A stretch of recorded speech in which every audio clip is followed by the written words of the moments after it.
Hey guys, welcome back to my channel. Today we're going to be talking about anger. This is something that we all deal with. It's something that we all, can struggle with at times, but I just wanted to share a little information that I learned from my outpatient program that I'm currently doing.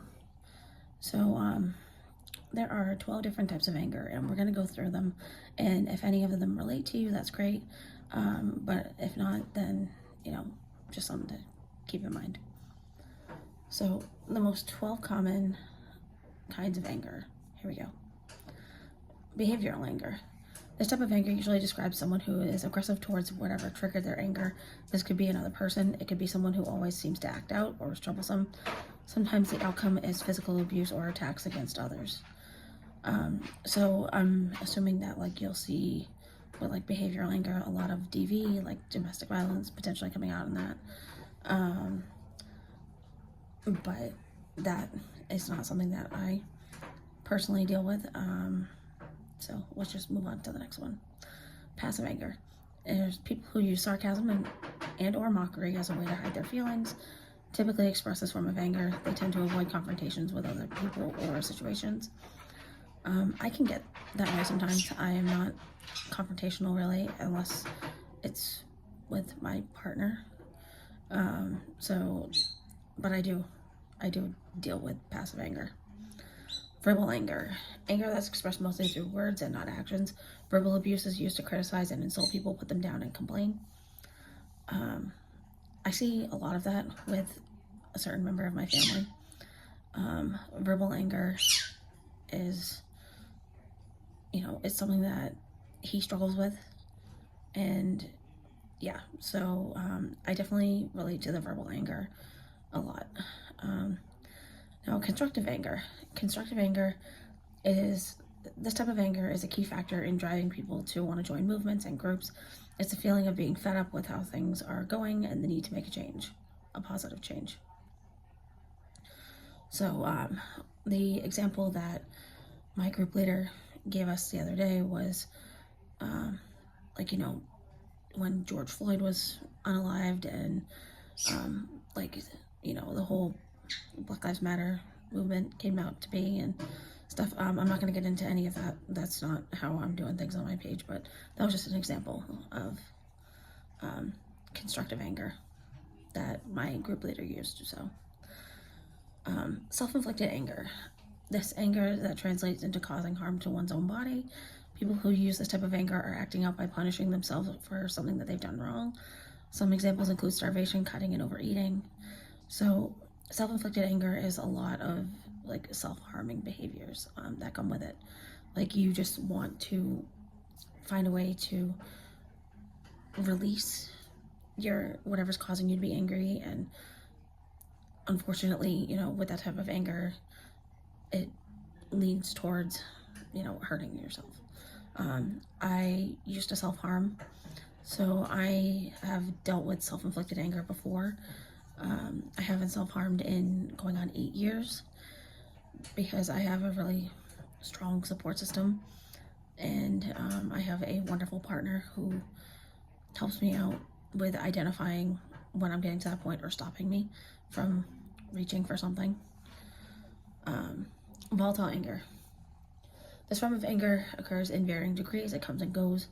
It can just appear out of nowhere or build into something bigger. It can either explode or go unnoticed. It could even be expressed verbally or physically. See, for me, with the volatile anger, it comes and goes. It definitely comes and goes.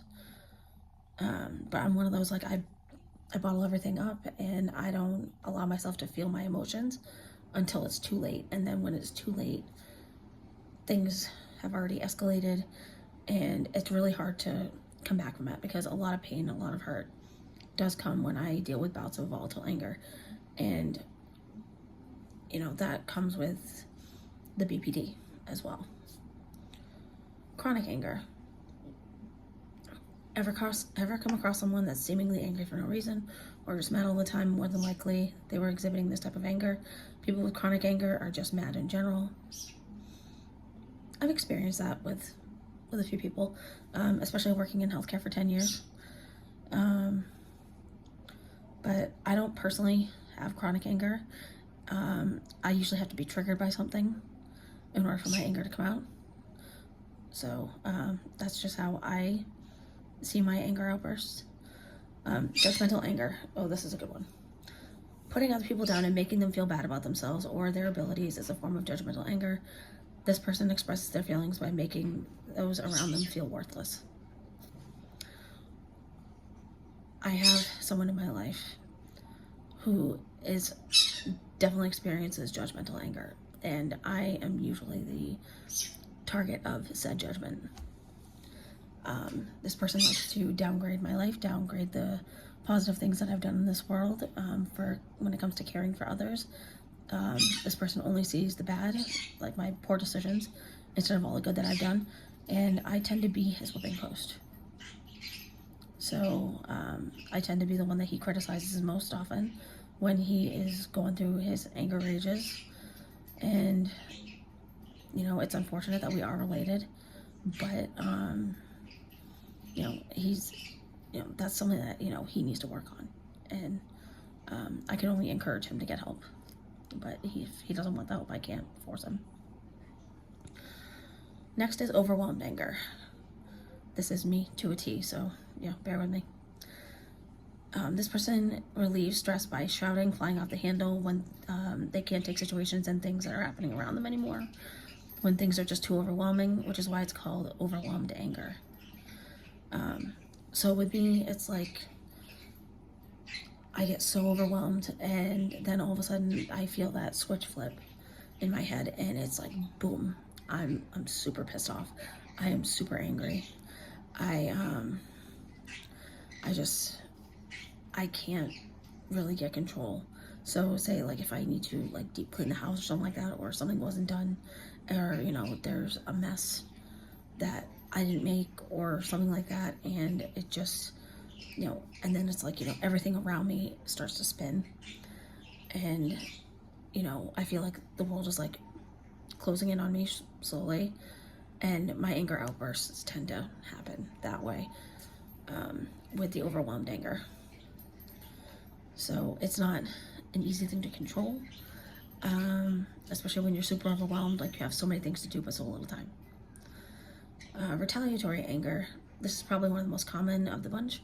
Retaliatory anger usually occurs as a direct response to someone else lashing out at you. Enough said, you know. Paranoid anger.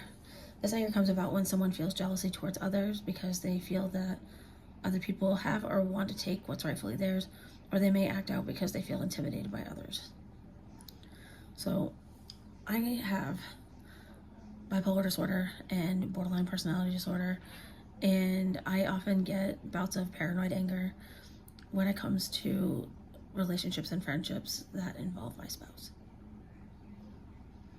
because I don't trust the world, and when things happen, like my trauma from the past resurfaces, I get paranoid that the attention's not all on me. I get angry and paranoid that the attention's not all on me, and that, yeah, it's kind of hard to explain, but I like make up scenarios in my head, like it's like worst case scenario, and then my body reacts to that, and then I go into anger rages because my head is telling me something that may or may not be true, and it's just rolling with the punches after that. So that one's really hard for me to control, especially when I'm going through a paranoid state with the BPD. Deliberate anger. Using anger to gain power over a situation or person. A person expressing this form of anger may not start out angry, but will get angry when something does not turn out the way they planned or they wanted, or someone doesn't see eye to eye with what they planned. So, yeah. That one's pretty self-explanatory. Like I said, the person may not start out angry, but will get angry when, say, an unexpected change happens. I feel like a lot of us definitely experience deliberate anger when plans change, things come up that you weren't expecting, and you don't know how to properly cope with that. So those are the 12 types of like most common types of anger. I relate to 5 of them, and those generally occur when I'm going through an episode, especially when I'm going through an episode of psychosis, when I literally cannot get control of myself, or I'm so manically high that it's so hard for me to come down from, and I start hate cleaning, I start raging, I start doing all these bad behaviors that I wouldn't normally do out of one of these topics of anger. So I will be checking in with you guys maybe later on today to do a video on self-care, and I will touch base with you soon.